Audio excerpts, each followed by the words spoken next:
All right, man. So here's like you said, the picture you saw, Ricky Fowler, is more like that. Just like I'm showing you here, the picture of Nick Faldo, and every good player is going to be more like that. No kidding. And then this, like I showed you, Singh has always been one of the ones that gets it on there earliest. Right back here, you see almost as he starts his downswing, that club head is back toward that blue plane line, and then right there it's on it, coming down it right there.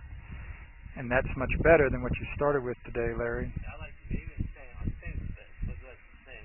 Yeah, let me show you that. Let me just remind you how much better this is than right there. So let me make sure we give this a blue line.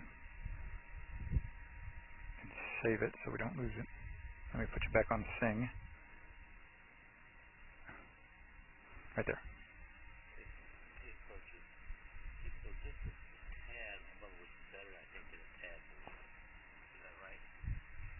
Is a tad above it? Well, it's yellow shaft there. Oh, the hands you mean? Yeah. That's better than me below it. Oh, yeah. I came below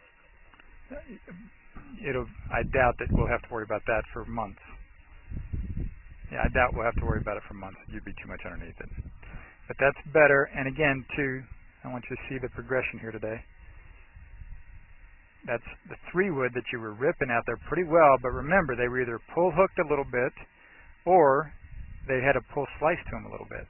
But that's the better ball position for you, Larry, because again, even though your head went back a little bit on that, look how there was a lot of momentum already going that way.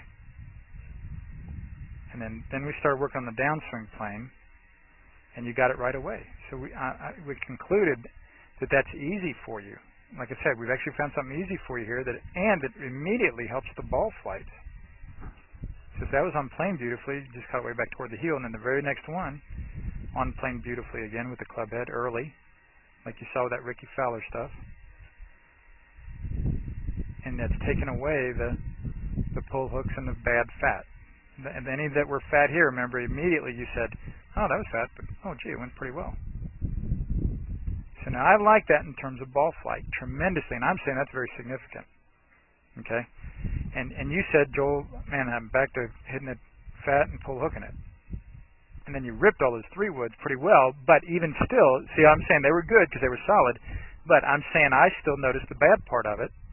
They were either pull hooked real strong or a little touch of weak slice that went about 20 yards shorter in the air.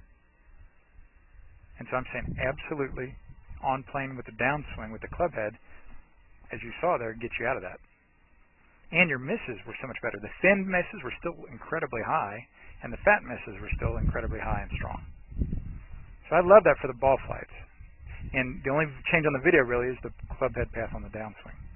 The head's still bad. And again, this is you feeling as tall as you possibly can here, you know, in these setups. So I like that too. There's the one where you felt the tallest. So I like that. All right? All right. Stop. This is Joel Suggs. I sure enjoyed meeting you down at the Cincinnati Golf Show this weekend and showing you your swing on the 2D equipment that I have. And so I want to take about 2 or 3 minutes to just show you around Meadowlinks. This is the studio I use in the winter for all my students. You see there's the down-the-line camera angle for our 2D equipment. And then we have the face-on camera angle also. And then what we also have here is 3D equipment to where I can show you your swing from 6 different camera angles with this 3D equipment,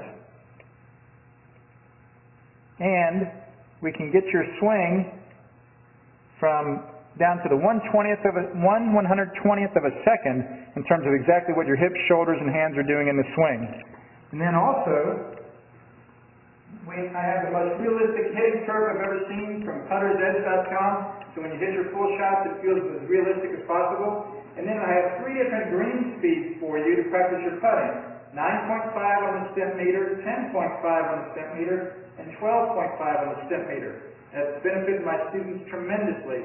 And then also I have a lot of learning aids like this Smart Stick.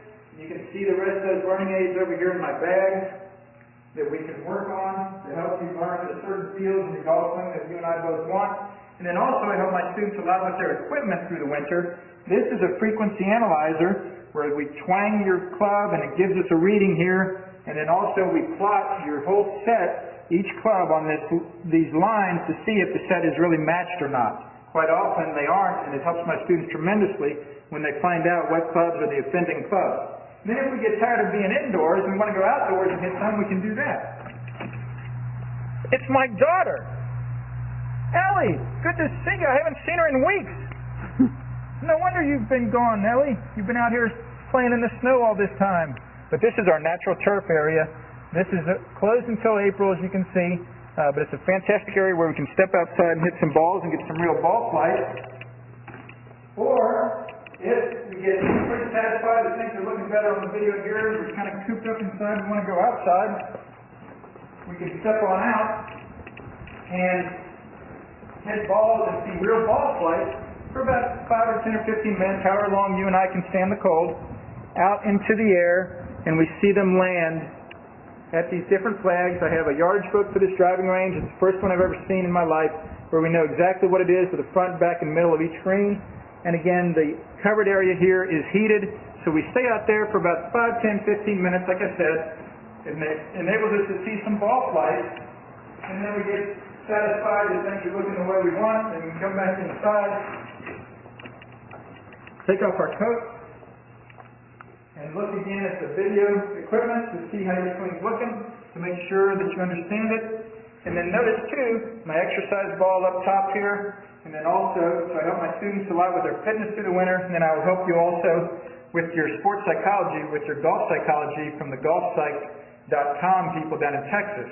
That's helped my students tremendously a lot over the years too.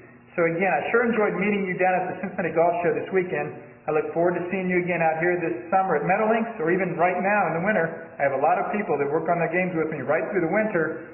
Check out more information about the things I do to help you at joelsuggs.com. Take care.